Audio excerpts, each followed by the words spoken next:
Бәріңізге қайырлы күн достар. Бүгін мен алғаш рет турмен саяхатқа шығып жатырмын. Осы мемлекеттік цирк алаңында жиналып жатырмыз. Мынау бізді апаратын көліктер.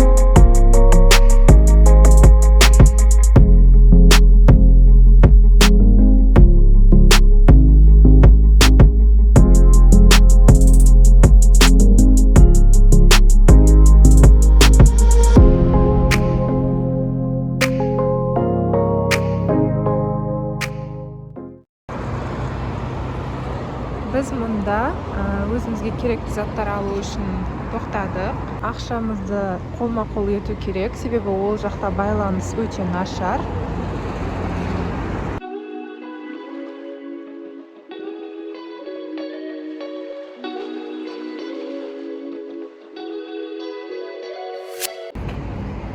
Мынау біздің көлігіміз. Бұл турды мен бәрі секілді Instagram желісі арқылы таптым. Дәл маған қолайлы күнмен тура келді. Бағасы небәрі 7500 теңге. Құрамына гид қызметі, жайлы көлікпен барып қайту жолақысы және де еліміздің 4 керемет жеріне саяхат кіреді.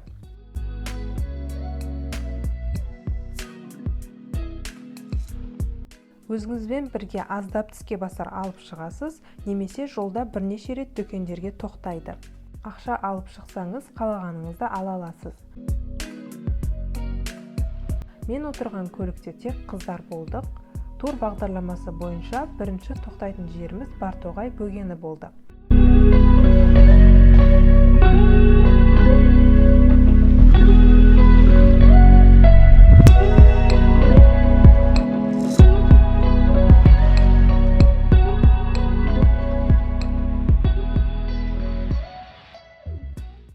Бартоғай бөгені Алматы облысы Еңбекші Қазақ ауданында Шілік өзеніне жақын Асысаға ауылына 10 шақырым жерде орналасқан.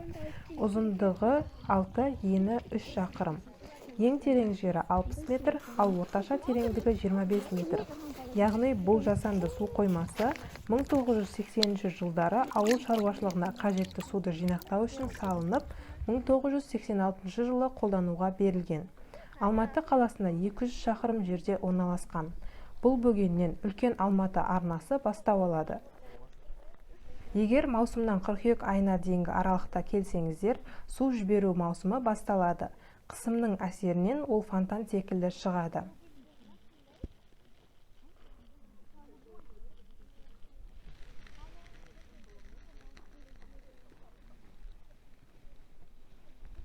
Бартоғай бөгенінде сазан, тұқыбалық, мөңке және де форель секілді балықтар тіршілік етеді.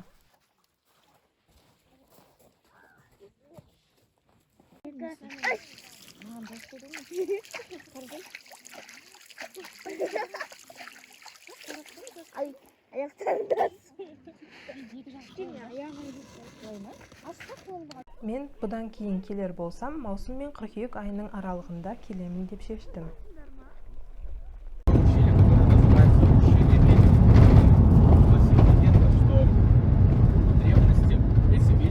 Келесі тоқтайтын жеріміз Шарын шатқалы.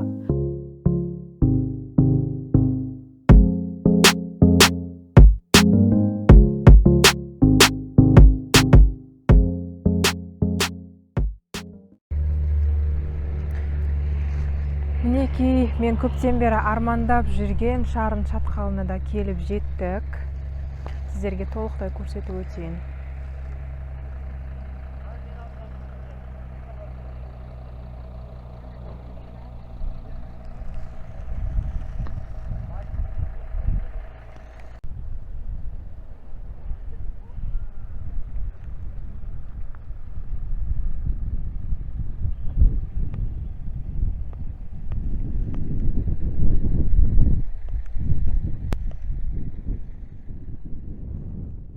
Шарын шатқалы.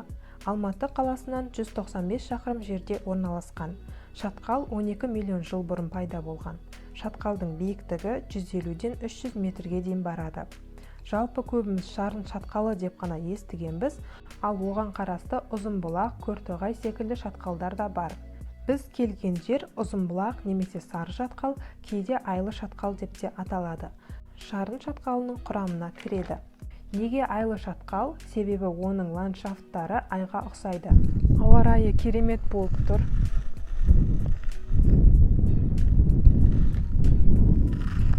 Шарын шатқалы өзінің өзгеше қайталанбас сұлулығымен және де аздап қорқынышты болуымен де ерекшеленеді.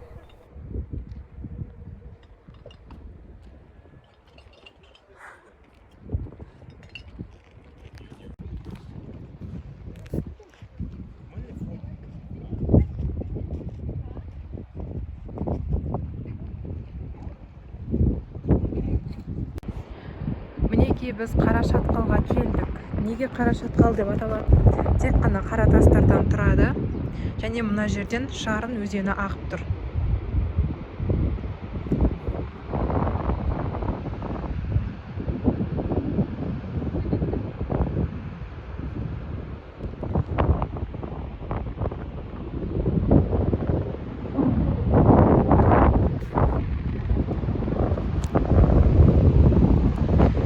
Өте биік жерде тұрмыз, қорқынышты.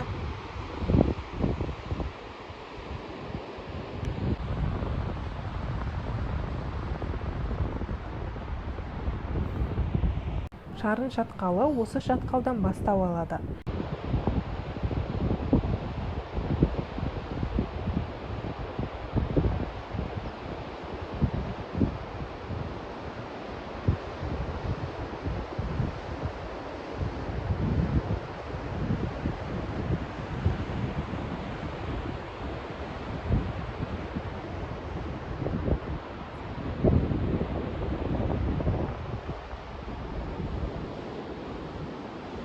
Бізге алғашқы 3 аялдамамызға тек 20 минуттан уақыт берілді. Егер менде мүмкіндік болса, Шарынның ішімен толықтай аралап өткім келген болатын. 20 минуттың ішінде осындай кішігірім видео түсірдім және де жеке суреттерге түскен болатынмын.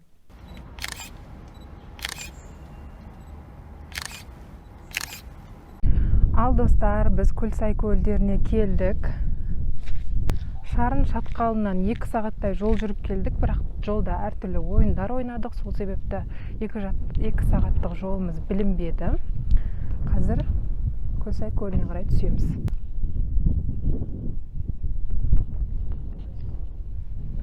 Мына жерді айналып кіру керек.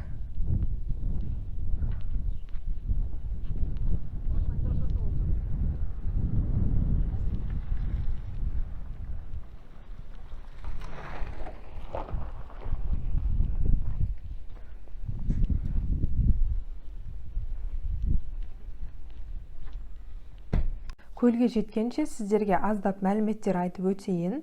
Көлсай Алматыдан 280 шақырым жерде орналасқан, 10 шақырым жерде Саты ауылы бар. Онда кез келген үйде ақшасын төлеп түнеуге болады.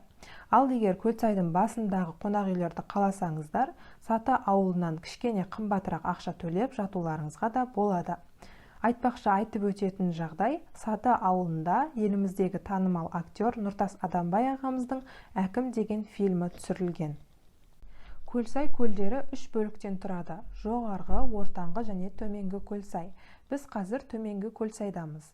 Көлсай көлдері 2007 жылы құрыла бастаған. Жалпы осы Көлсай көлдеріне келемін деп қызығушылық танытып жатқан адамдар болса, мен өзімнің кеңестерімді айтып өтсем деймін. Дәл қазіргі карантин жағдайына байланысты міндетті түрде маска алып келесіздер. Және осы Көлсай көлі Қырғызстанға жақын орналасқандықтан сіздерге міндетті түрде жеке куәлік қажет. Неге? Себебі жаңа айтқанымдай Қырғызстанға жақын орналасқандықтан сіздерді тексеруден жеке куәліктеріңізді көріп қана өткізеді. Егер жеке куәліктеріңізді алып келмеген болсаңыздар, шамамен 7000 теңгедей айыппұл төлейтін боласыздар. Мына жерде кішігірім қонақ үй салынып жатырған сияқты. Міне жазып қойыпты. Біз көлге қарай жақындап қалдық. Көлсай көліне жоғарыдан қарағандағы көрінісі.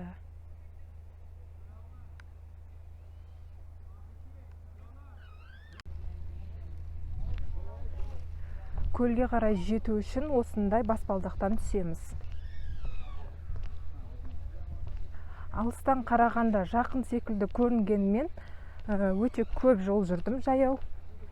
Себебі бері қарай көлікпен кіргізбейді. Міне осыншалықты биік жерден түстім. Бұдан да жоғары жерде жаңа көргендеріңіздей көлік түсетін жол бар. Адамдар мүлдем кішкентай болып көрініп тұр.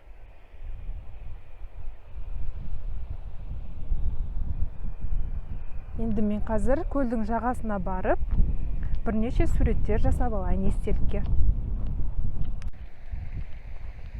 Мінекей осындай жерлерден ұстап түспесек, кішкене қауіптірек болып тұр.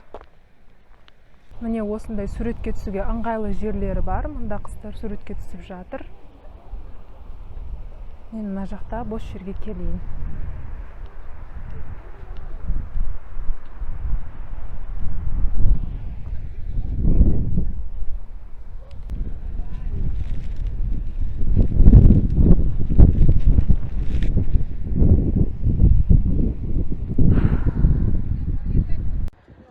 Міне Көлсай көлінің жағалауына келдік. Бұл жақ салқын болады деп ойлаған едім, бірақ аса салқын емес екен.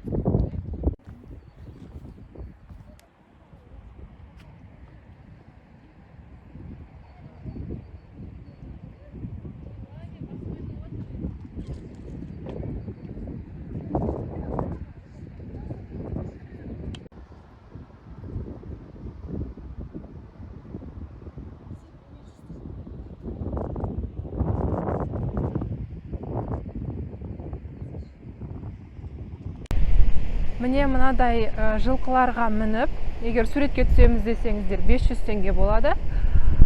Біраз жерге жылқымен серуендейтін болсаңыздар 3000 теңге болады.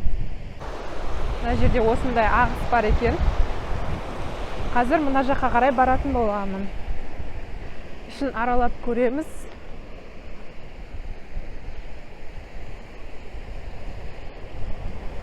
Бізде турмен келген қыздар және біздің гидіміз бар. Барлығы осы жаққа қарай кетіпті. Мен жоғарғы жақтың барлығын жеке өзім түсіріп келгендіктен кішкене қалып қойдым. Бірақ әркім өзінің қалаған жағында жүр. Міне, үлкен биік таулар.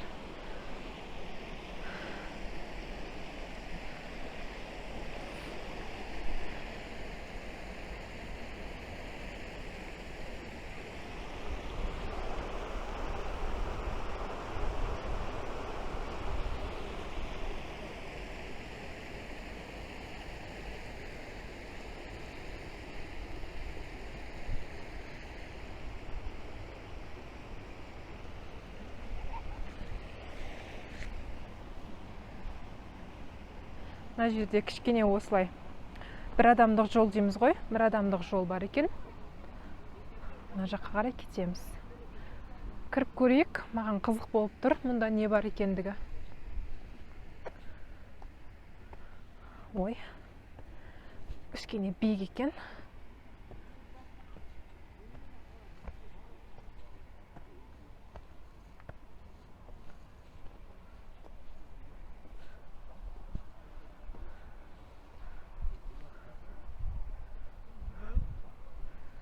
Дәл осындай көлдің жанымен жүріп келе жатырмын.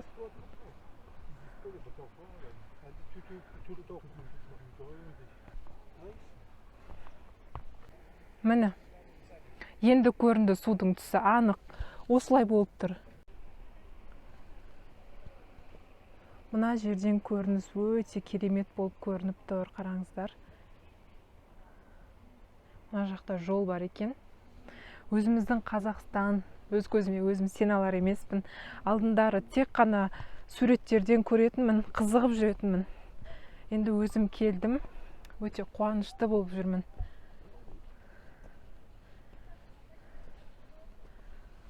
Ке тастар.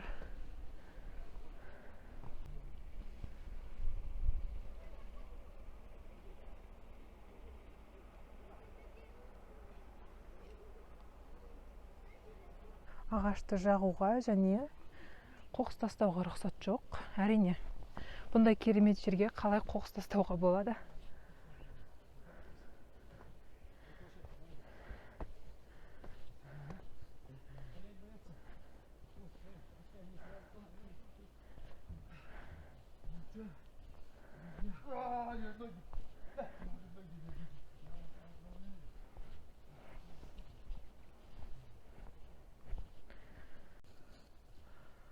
Мына жаққа қарай жүруге жалғыз өзім қалып кеттім. Бір жан адамның даусы шықпай қалғаннан кейін кішкене қорқып тұрмын. Бірақ енді біздің турмен келгендер осында келді. Соңдарынан жетуге тырысамын.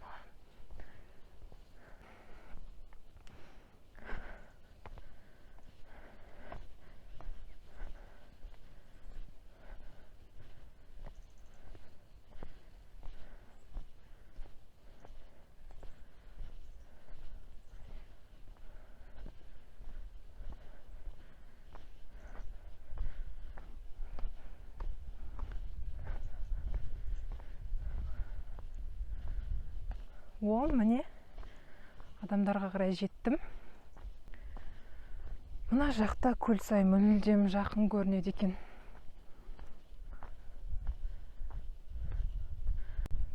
Шатыр тігетін орын дейді. Яғни, шатыр алып келіп, мұнда құрып жатуға болады. Міне, біреуі бар екен осында. Мұнда қыздар отыр.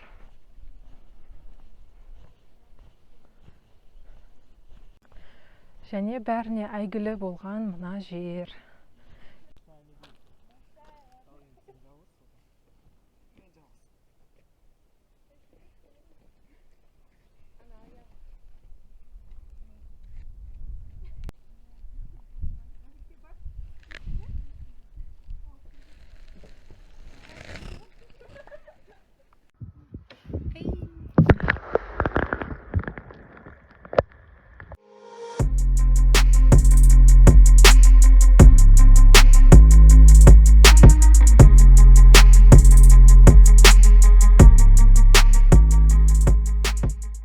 Достар, біз жиналып жатырмыз. Керегінше суретке де түсіп алдық.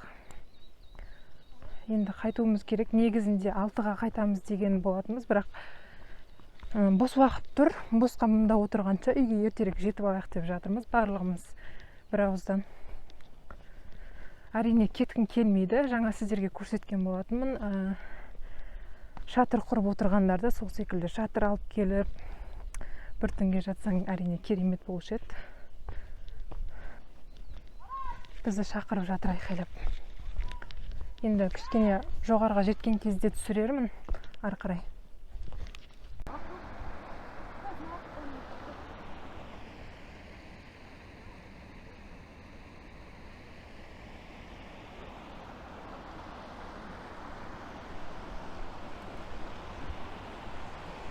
Біз көлігімізге қарай бара жатырмыз.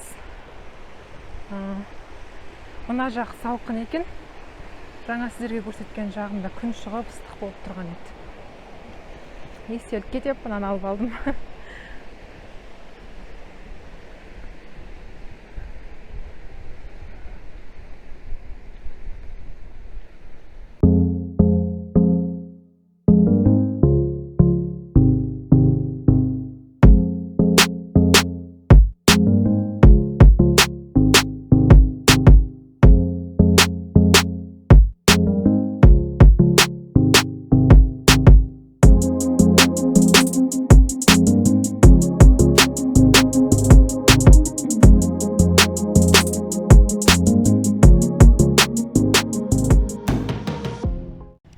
Біз қайтайын деп жатырмыз.